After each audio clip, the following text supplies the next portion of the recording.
1 year later, Amy and I stood in the community garden where I had first glimpsed what our life together might become.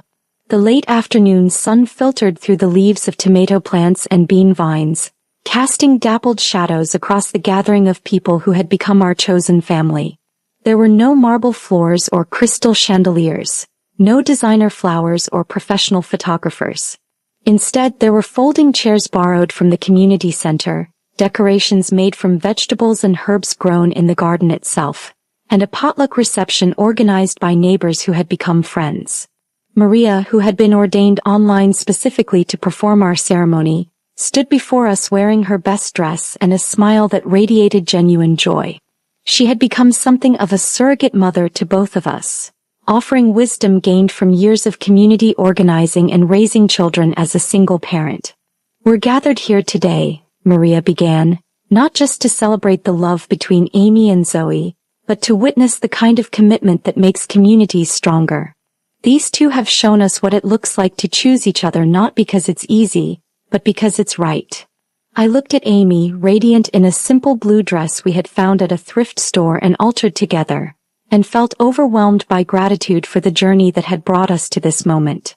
The woman standing beside me was not just my partner but my equal, someone who had challenged me to become worthy of genuine love, who had refused to accept anything less than authentic transformation.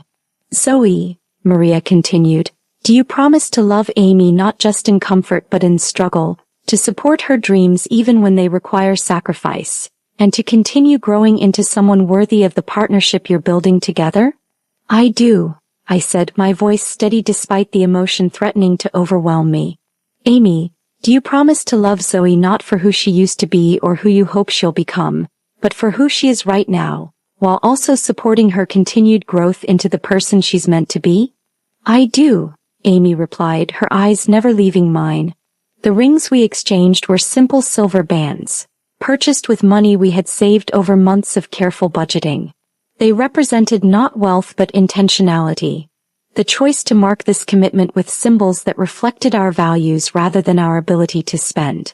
As Maria pronounced us married and we kissed to the applause of our friends and neighbors, I felt a kind of completion that had nothing to do with achieving a goal and everything to do with becoming someone capable of this kind of love. The reception that followed was unlike any social event I had attended during my privileged youth. Instead of catered elegance, there was authentic celebration. Rosa from the restaurant bringing her famous tamales, Maria's daughters performing traditional dances they had learned in school, Amy's engineering classmates sharing stories about her water filtration projects. "I'm proud of you," said Sandra, the server who had trained me during my first weeks at the restaurant. "When you started, I didn't think you'd last a month. But look at you now, part of the team, part of the community." The words meant more to me than any compliment I had received during my years of inherited privilege. This approval was earned through consistent effort and genuine contribution, not granted based on circumstances beyond my control. As the evening progressed, Amy and I found ourselves sitting together on a bench at the edge of the garden, watching our friends continue the celebration. The sounds of laughter and conversation filled the air, along with the scents of late summer vegetables and the citronella candles that kept mosquitoes at bay. "No regrets?"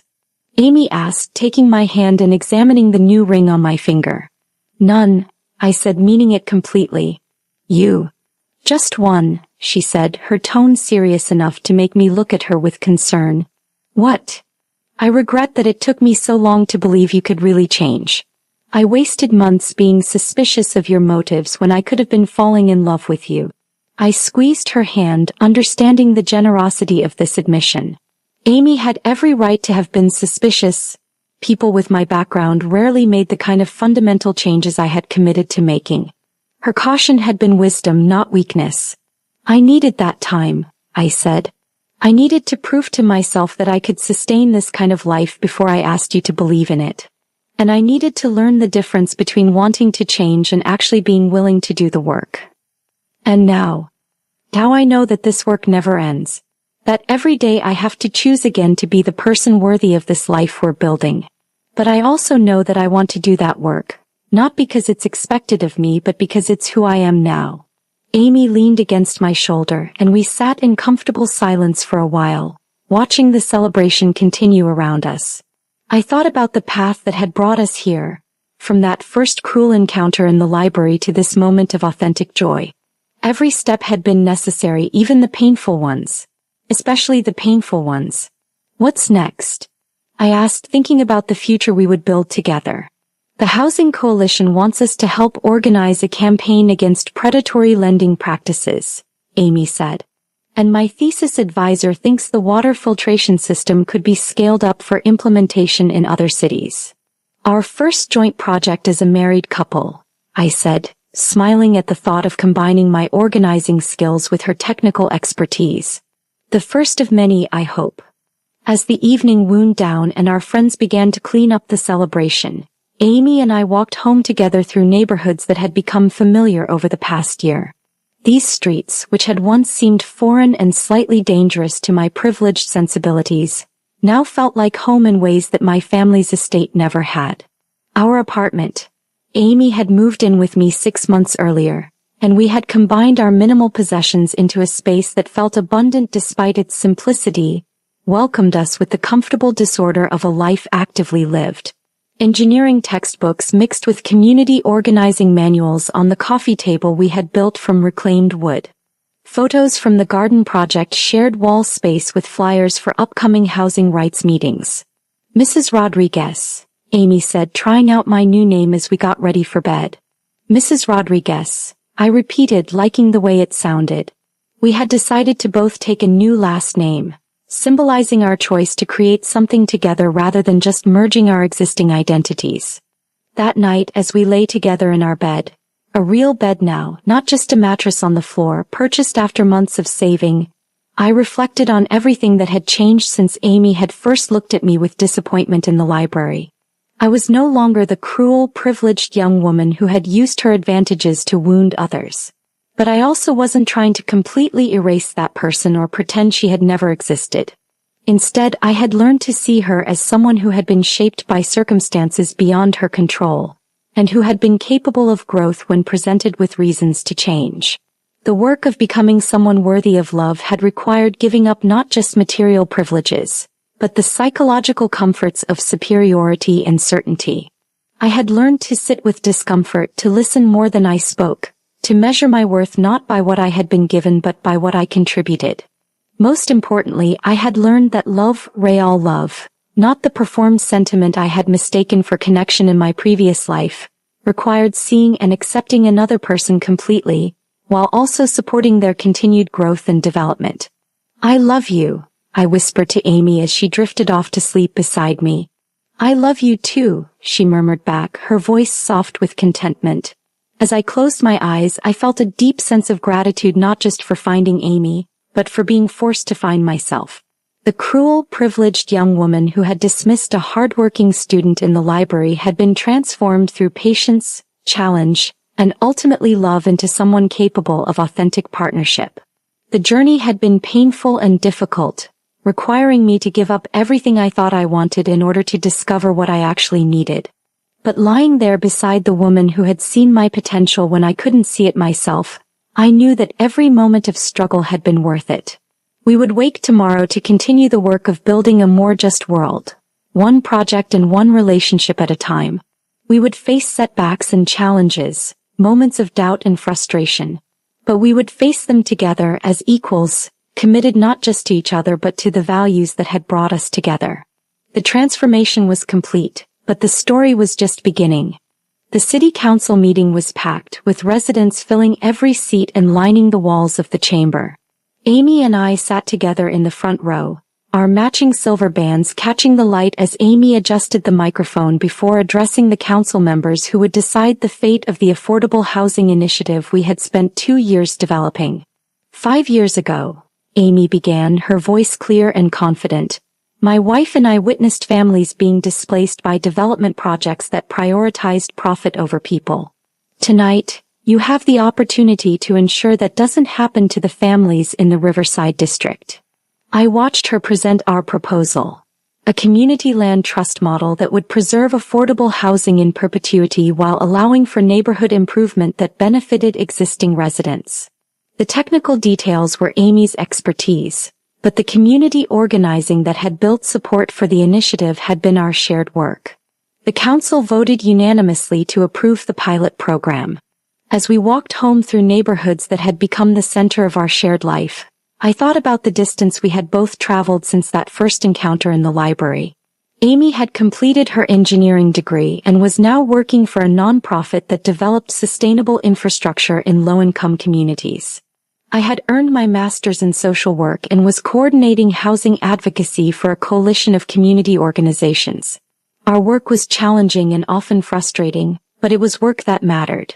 Every successful project meant families who could remain in their homes, children who wouldn't have to change schools, communities that could build wealth instead of being displaced by it. Remember when you thought becoming poor would solve all your moral problems? Amy asked as we turned onto our street, her tone gently teasing. I was so naive, I laughed. I thought poverty was a virtue and wealth was automatically corrupting. What do you think now? I think poverty is just poverty, difficult and limiting and not inherently noble. And wealth is just a tool that can be used for good or ill, depending on the values of the people who control it. We had learned this lesson through experience over the past 5 years. Our work had brought us into contact with wealthy allies who used their resources to support community organizing, as well as poor people who exploited others when given the chance. What mattered wasn't the amount of money someone had, but how they chose to use whatever power was available to them. Do you ever miss it? Amy asked as we climbed the stairs to our apartment. The certainty, the comfort, the sense that you were automatically important because of who your family was? It was a question she asked periodically, not because she doubted my commitment but because she understood that choosing a more difficult path required ongoing recommitment, especially when that path led through frustration and setback. I miss the security sometimes, I admitted. It would be nice to know that we could handle any emergency without worrying about money. But I don't miss the isolation or the performative relationships or the constant need to maintain an image that wasn't really me. And you don't miss being able to solve problems by throwing money at them? No, because I've learned that money rarely solves problems anyway. It just changes who experiences them. Real solutions require understanding systems and building relationships and doing the slow work of changing how things operate. We had settled into our evening routine, Amy reviewing grant applications for water infrastructure projects while I prepared materials for a community meeting about tenant rights. The work was never finished, but we had learned to find satisfaction in progress rather than completion. I got a call from my father today, I said, not looking up from the flyers I was organizing. Amy's attention shifted immediately. My father and I had not spoken since our confrontation 5 years earlier, though I knew from mutual acquaintances that he had followed my work with something between bewilderment and reluctant respect. What did he want? To apologize, I said, still processing the unexpected conversation, and to ask if I would consult on a project. What kind of project? Blackstone Development is being required to include affordable housing in their new downtown development, and they don't know how to do it without just checking a box. He wants someone who understands community organizing to help them create something that actually serves residents. Amy set down her papers and turned to face me fully. That's huge. What did you tell him? That I'd think about it, and that any consultation would have to include community members as equal partners in the planning process, not just as recipients of decisions made by developers. Do you want to do it? I considered the question carefully. Working with my father's company would be complicated emotionally, but it would also be an opportunity to influence a major development project from the inside. If done right, it could serve as a model for other developers who were looking for ways to include affordable housing without undermining their profitability. I think I do, I said finally. Not because I want to reconcile with my father, but because it's a chance to make sure that affordable housing actually stays affordable, and that existing residents have a voice in how their neighborhood changes. It would be strange working with the company that used to fund your trust fund. Everything about my life would be strange to the person I used to be, I pointed out. The question is whether it's the right thing to do now. Amy nodded, understanding the complexity of the decision. We had both learned that moral clarity rarely meant simple choices.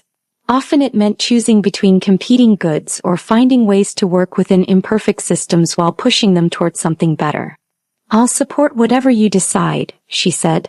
"But I'm proud of you for even being asked. 5 years ago, no one would have thought to consult you about community development. Now you're recognized as someone who understands how to balance different interests in ways that actually benefit everyone." The observation was accurate and gratifying. I had worked hard to build credibility with both community organizers and policymakers, learning to translate between different languages and worldviews in service of shared goals. "Speaking of recognition," Amy said, returning to her papers with a smile, "I got some news today too." "What kind of news?" "The MacArthur Foundation wants to fund a 5-city pilot of the water filtration system. They're calling it an innovative approach to environmental justice that addresses both technical and social dimensions of infrastructure development." I looked up from my flyers, momentarily stunned by the magnitude of what she was telling me. "Amy, that's incredible. How much funding?" "Enough to hire a team, partner with communities in 5 different cities, and document the process so it can be replicated elsewhere. This is what you've been working toward since graduate school," I said, feeling a surge of pride for the woman I had married. "You're going to change how people think about community infrastructure." "We're going to change it," Amy corrected. "I'll need someone who understands community organizing to help navigate the political and social aspects of the work. Someone who knows how to build trust with residents and facilitate genuine collaboration between technical experts and community members." The invitation was clear, and it represented exactly the kind of partnership we had been building toward. Work that combined our different skills in service of shared values. "Are you offering me a job, Mrs. Rodriguez?" "I'm offering you a partnership, Mrs. Rodriguez." That night, as we celebrated Amy's grant award with takeout from our favorite neighborhood restaurant, I reflected on the unexpected symmetry of our situations. Both of us had been offered opportunities to work with institutions we had once seen as problematic. My father's development company, and the foundation world that often shaped community development without meaningful input from communities themselves.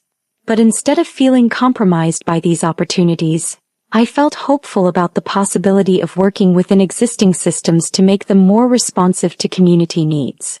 We had learned that change often happened not through rejection of powerful institutions, but through patient work to make those institutions more accountable to the people affected by their decisions. 5 years ago, did you think we'd end up here?" I asked as we cleaned up the remnants of our impromptu celebration. "You mean married and working on infrastructure projects?" Amy laughed. "No, I thought you'd probably go back to your father's money within a month. And I thought you'd never trust me enough to even be friends, let alone partners." "We were both wrong," Amy said, kissing me gently. "Thank goodness." As we prepared for bed, I felt the same deep contentment that had characterized our life together. Not the absence of challenge or struggle, but the satisfaction of facing difficulties with someone who shared your values and commitment to growth. The woman I had become was someone I could respect. Someone whose choices reflected deliberate values rather than inherited assumptions. The love I shared with Amy was built on mutual recognition between equals, not the need to be saved or the desire to save someone else. Tomorrow would bring new challenges, new opportunities to choose between competing goods, new tests of our commitment to building a more just and generous world. But we would face those challenges together, with the confidence that came from knowing we had already survived the difficult work of becoming people worthy of the love we shared.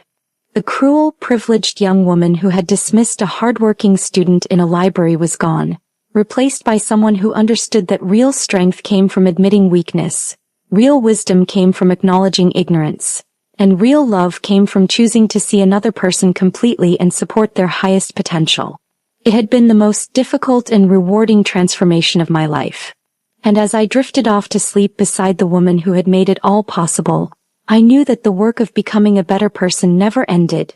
It just became a shared project between people who had chosen to grow together rather than apart. The story that had begun with cruelty and privilege had become a love story, but more than that, it had become a story about the possibility of change, the power of authentic connection, and the courage required to build a life based on values rather than comfort. In the morning we would wake to continue that work. Together. 10 years after our wedding in the community garden, Amy and I returned to the university library where our story had begun. We were there to speak to a group of students about community development and social justice, but I had also come to confront the ghosts of who I used to be. The library looked exactly the same. The same marble floors, the same towering shelves, the same quiet corners where students bent over textbooks with varying degrees of hope and desperation. But I was so fundamentally different that walking through these familiar spaces felt like visiting a foreign country where I had once lived but no longer belonged.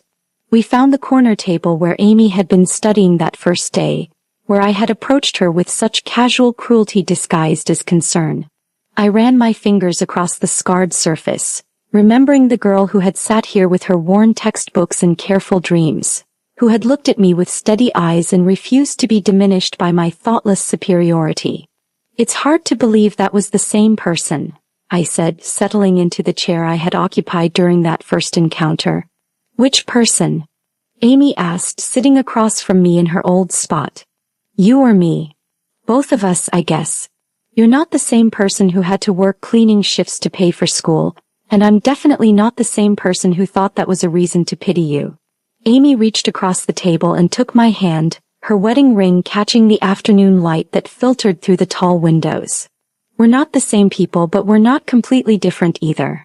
I still care about the things I cared about then. Education, justice, building something better than what we inherited. And you still have the intelligence and determination that brought you here in the first place. We just learned to use those qualities differently. She was right, as she so often was. The transformation I had undergone wasn't a complete personality replacement. It was more like learning to see myself clearly for the first time, and then choosing to become someone I could respect. Do you think it would have happened anyway? I asked. The change, I mean. If we hadn't met, would I have eventually figured out how wrong I was about everything? Amy considered the question seriously, as she always did when I asked her to speculate about alternative histories. Maybe. You had everything you needed to become a better person. Intelligence, resources, opportunities for education. But having those things isn't the same as choosing to use them for growth. Lots of people live their entire lives without examining their assumptions about the world. What made the difference? You did, she said simply. At some point you chose to listen instead of defending yourself. You chose to be uncomfortable with what you learned instead of dismissing it. You chose to act on your new understanding even when it cost you things you valued. No one could have made those choices for you. The observation was generous, but it didn't account for the crucial role Amy herself had played in my transformation. Without her patience, her refusal to accept anything less than authentic change, her willingness to see potential in someone who had given her every reason to write them off, none of my choices would have been possible. I couldn't have done it without you, I said. You could have, Amy replied. But I'm glad you didn't have to. Our conversation was interrupted by a group of students who had recognized Amy from her recent presentation on sustainable infrastructure. They approached tentatively, clearly wanting to ask questions but unsure whether they were interrupting something important. Please join us, Amy said, gesturing to the empty chairs around our table. We were just talking about how much this library means to both of us. What followed was the kind of conversation I had learned to treasure. Genuine exchange between people with different experiences and perspectives, united by shared commitment to making the world better than they had found it. The students asked thoughtful questions about community organizing, about working across class differences, about maintaining hope in the face of systemic problems that seemed too large for individual effort to address. The most important thing, I found myself saying to a young woman who reminded me of myself at that age, is learning to see your own assumptions clearly. Most of us walk around thinking we understand how the world works, but we're really just seeing everything through the lens of our own experience. Real growth starts when you become curious about experiences that are different from your own. But how do you do that without being intrusive or appropriative? Another student asked. By listening more than you talk, Amy replied. By asking questions about what people need rather than assuming you know what's best for them. By being willing to be wrong about things you thought you understood. And by understanding that learning about injustice isn't enough, I added, you have to be willing to use whatever privilege or resources you have to challenge systems that create unfairness, even when that challenge costs you something. The students stayed for over an hour, sharing their own experiences and concerns, asking for advice about career choices and activist strategies. As they finally gathered their things to leave, the young woman who had reminded me of my former self approached me directly. "Thank you," she said quietly. "I've been struggling with some of the same questions you talked about privilege and responsibility and how to be helpful without being harmful. It helps to know that other people have figured out how to navigate these things." "I wouldn't say I figured it out," I replied honestly. "I'm still learning every day. But I've learned that the willingness to keep questioning yourself is more important than having all the answers." After the students left, Amy and I sat alone at the table where our love story had begun with such an inauspicious encounter. The library was quieter now, with the late afternoon light creating long shadows between the stacks. "Do you ever wonder what you would tell your younger self?" Amy asked. "If you could go back to that first day we met?" I considered the question, thinking about the frightened, angry, isolated young woman I had been, so convinced of her own superiority while being desperately hungry for genuine connection. I think I would tell her that the walls she had built to protect herself were actually keeping her from everything she really wanted. That the power she thought came from keeping other people at a distance was actually just another form of powerlessness. What else? That love, real love, wasn't something you could demand or purchase or inherit. That it was something you earned by becoming someone worthy of it, and that the process of becoming worthy was the most important work she would ever do. Amy smiled at this, her eyes reflecting the same warmth that had sustained me through every difficult moment of the past decade. "And what would you tell your younger self?" I asked. "I would tell her to trust her instincts about people's capacity for growth, even when they gave her reasons to doubt it. That patience with someone who was genuinely trying to change wasn't weakness, it was strength." We sat in comfortable silence for a few minutes, surrounded by the whispers and rustling pages of students pursuing their own dreams and transformations. This library, which had witnessed the worst and best of who I could be, felt like a sacred space. A place where two people had found each other across vast differences in experience and privilege, and had chosen to build something beautiful together. "Ready to go home?" Amy asked eventually. "Ready," I said. As we walked out of the library together, hand in hand, I felt the deep satisfaction that came from returning to a place of beginning with full knowledge of everything that had followed. The cruel, privileged young woman who had first encountered Amy in this building was still part of my history, but she was no longer the defining story of who I was. Instead, I was someone who had learned to love authentically, to use privilege responsibly, to see clearly across differences in experience and background. I was someone who had discovered that real strength came from vulnerability, real wisdom came from admitting ignorance, and real power came from using whatever advantages you had to lift others up rather than keeping them down. The transformation that had begun with a moment of casual cruelty had become a love story, but more than that, it had become a story about the possibility of fundamental change. About the courage required to examine your deepest assumptions about yourself and the world. About the patience necessary to build authentic relationships across differences in privilege and experience. As Amy and I walked home through the neighborhoods that had become the center of our shared life, I felt grateful not just for the love we had built together, but for the journey that had made that love possible.